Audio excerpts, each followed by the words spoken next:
I want to welcome you, Beverly Daniel Tatum, to the Chronicle of Higher Education. You're joining us not long after completing a very successful $150 million fundraising campaign and recently announcing that after June of next year, you will step down as president of Spelman College after 13 years in that post. Spelman has an excellent reputation with a very high percentage of alumni giving. I'd like to know, what is it that Spelman knows about fundraising that other colleges don't know? I think one of the things that we can take credit for is persistence. We began our effort really when I started my presidency. Our campaign had not yet launched, but when I arrived in 2002, our annual percentage was about 13%. Today it's 41%.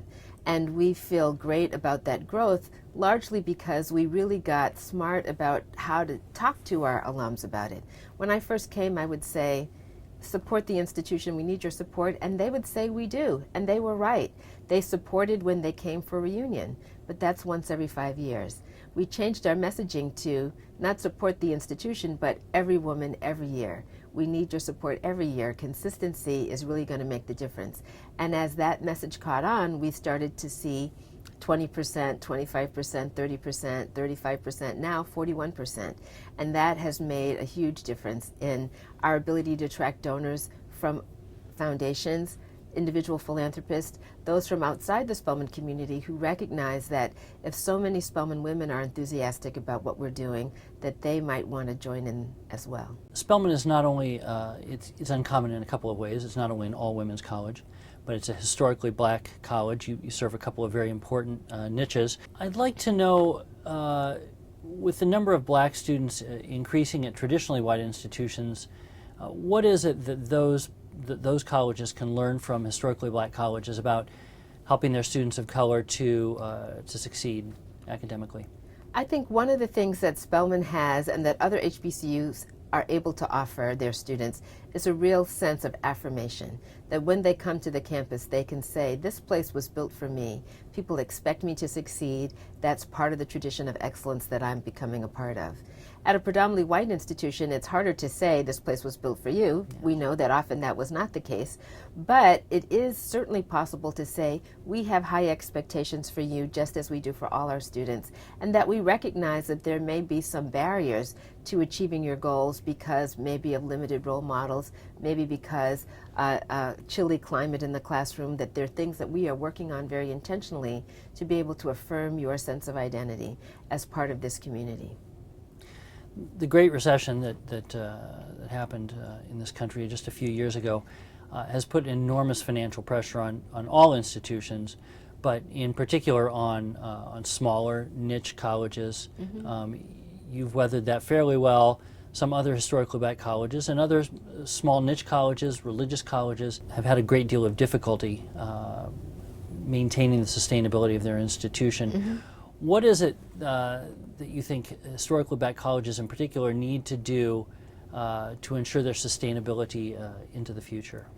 The Great Recession really had a major financial impact on the African American community, the Latino community as well. It's been reported that it was the greatest loss of wealth since the Great Depression in communities that were already economically disadvantaged. So when you think about the high unemployment rates, the foreclosure rates, all of the things that would make it difficult to fund a child's college education really impacted the African American community at a much greater magnitude than perhaps other communities. That said, if you're an HBCU and that's the community you serve, what that means is you've got young people coming to college who don't know how they're going to pay for it, whose parents don't know how they're going to pay for it. And because HBCUs have been historically underfunded, they don't have the large endowments able to fund financial aid for all the students who need it. This is the fundamental challenge for HBCUs. Talented students, not enough aid. How do you translate that interest of your students into the tuition dollars you need to run your college? I think that as a nation, we have to really think about how we are going to invest in the next generation of college students. We know that that population is increasingly going to be a population of color, increasingly a first-generation, low-income population, because that's where the demographic growth in our nation is. HBCUs know how to educate that population. We've got a long track record, but we do need more assistance in terms of providing that scholarship support. It's one of the things that we focused on in our campaign. We raised almost $158 million. 52 million of that was specifically for scholarships. And even in the coming year, we will be focused on that. Every institution, whether an HBCU or predominantly white institution, has to figure out how to remain affordable and accessible to today's college students, and that's really the challenge. And for HBCUs that were underfunded to begin with, it's particularly difficult. For many, I want to go aside here for just a little bit. For many black colleges, well, actually nationwide, the share of black students at historically black colleges has declined significantly over the past, 30 years or so, right? Is the scholarship assistance, is that the real key to increasing the enrollment of black students at HBCUs, or are there other things that those colleges can do to bring black students back to their campuses? Attracting students is often about resources. I'm going to use Spelman as an example. We received a wonderful gift as part of our campaign, $17 million to endow a global initiative. One of our goals is that every Spelman student should have a meaningful international experience before she graduates.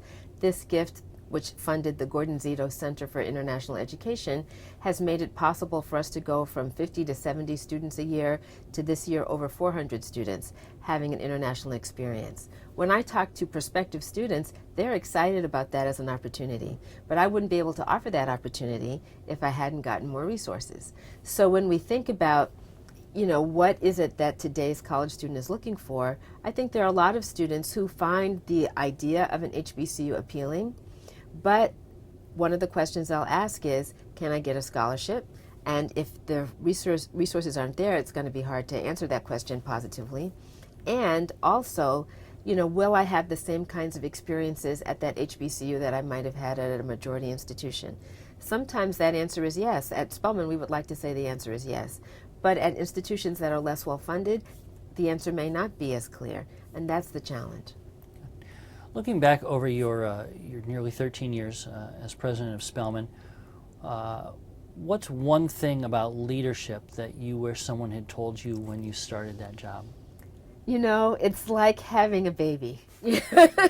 What I mean by that is people tell you a lot of things about what it'll be like to have a child, but you don't really know it until you've done it yourself, right? Even though people tell you babies don't sleep much, you might think, well, my baby will, until you realize you have one that is awake all the time. And what I mean by that analogy is, people tell you that it's a 24/7, 365-day responsibility, and truly it is, but you don't really know what that means until you're actually living it, right? And there's one thing that I was told when I became a president that turns out to be quite true, which is that you have a megaphone. What I mean by that is, you might just have an idea and you might just be making casual conversation, but because you're the president, that casual conversation turns into somebody else's mind as a directive, as a something that must happen, that it's hard to just have a casual conversation. You're wearing the president hat all the time. And that makes a difference. As you get more experience in the role, you come to understand that, and you're a little more careful about what you say until you've thought some of your ideas through more carefully. But it is something that you really have to experience to understand fully. Sometime next year, after June, when you are out of the president's house and living wherever it is you're going to live, and you wake up on that first day, what's the one thing you're really looking forward to at that point? I have to say I'm excited about the idea of being able to focus on my scholarship again. So being able to read and write and think about something without the interruption of an emergency on campus or an email that really needs attention is something that I look forward to. But it is important for me to say just what a privilege and an honor it's been to serve in this role. It was something that I really felt called to do, and I feel a tremendous sense of satisfaction over what we've been able to accomplish together as a campus community. Very good. Well, thank you for visiting us, and good luck in your future endeavors. Thank you so much.